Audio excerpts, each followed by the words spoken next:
look at oppositions today and look at the psoas and look at the lats, it's all going to be coming from a place of integration. From students who are here with me every morning, I talk a lot about opposition of force.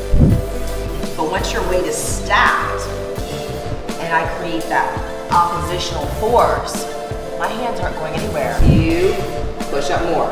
3.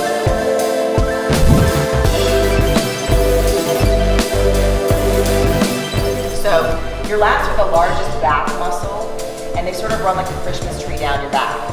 When I talk today about engaging your lats, though, you should think about going from here, just pushing that lower back up.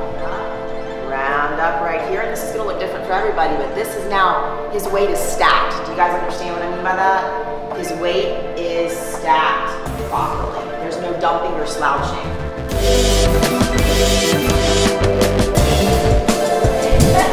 I am the poster child of like everything that you're learning today, I did wrong for a long time. And it's through hurting and pain and improper use of my body without a teacher or without teachers telling me how to do it that I figured it out, and I would love to save you a lot of time.